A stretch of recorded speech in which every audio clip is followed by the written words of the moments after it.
K മുരളീധരന്റെ പരാജയത്തിന് പിന്നാലെ തൃശൂർ കോൺഗ്രസിൽ അഴിച്ചുപണി. DCC പ്രസിഡന്റ് ജോസ് വള്ളൂരിനെ മാറ്റും. UDF ചെയർമാൻ MP വിൻസെന്റിനെയും നീക്കം ചെയ്യും. തെരഞ്ഞെടുപ്പ് തോൽവിയെക്കുറിച്ചും DCCയിലെ കയ്യാങ്കളിയെക്കുറിച്ചും അന്വേഷിക്കാൻ കമ്മീഷനെയും നിയോഗിക്കും. തൃശൂരിൽ നിന്ന് സൂരജ് സജി തത്സമയം ചേരുന്നു. സൂരജ് സജി, ഗുഡ് മോർണിംഗ്, പറയൂ. SKN തൃശ്ശൂരിലെ കനത്ത തോൽവിയും അതേ തുടർന്നുണ്ടായ കൂട്ടത്തല്ലിലും കർശന നടപടിയിലേക്ക് KPCC നേതൃത്വം കടന്നിരിക്കുന്നു എന്നുള്ളതാണ്. പ്രധാനമായും ഈ DCC പ്രസിഡന്റായിട്ടുള്ള ജോസ് വള്ളൂരിനെ ഈ പദവിയിൽ നിന്ന് നീക്കം ചെയ്യുക, അതോടൊപ്പം തന്നെ UDF ചെയർമാനായിട്ടുള്ള MP വിൻസെന്റിനെ ആ പദവിയിൽ നിന്നും നീക്കം ചെയ്യുക എന്നുള്ളതാണ് ഈ ഘട്ടത്തിൽ തീരുമാനിച്ചിരിക്കുന്ന കാര്യങ്ങൾ.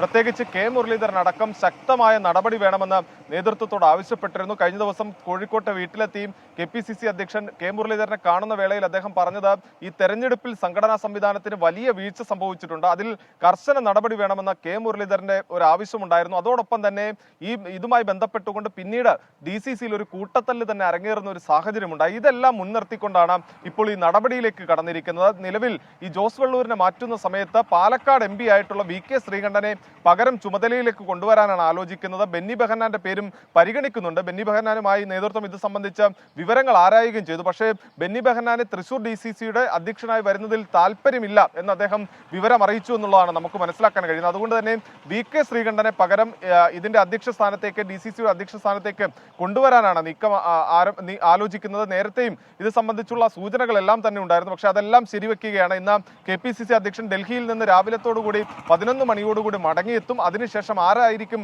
ഈ ചുമതലയിലേക്ക് എത്തുക എന്നത് സംബന്ധിച്ച് ഔദ്യോഗികമായി തന്നെ KPCC അധ്യക്ഷൻ അറിയിപ്പ് നൽകും എന്നുള്ളതാണ് പറയുന്നത്. എന്തായാലും തൃശ്ശൂരിലെ ഈ കനത്ത തോൽവി, അതേ തുടർന്നുണ്ടായ കൂട്ടത്തല്ല, അതെല്ലാം തന്നെ ഇപ്പോൾ ഈ DCCയെ പിരിച്ചുവിടുന്നതിലേക്ക്, അല്ലെങ്കിൽ DCCയുടെ തലപ്പത്ത് വലിയ അഴിച്ചുപണിയിലേക്ക് കാര്യങ്ങൾ കൊണ്ടുചെന്ന് എത്തിച്ചിരിക്കുകയാണ്.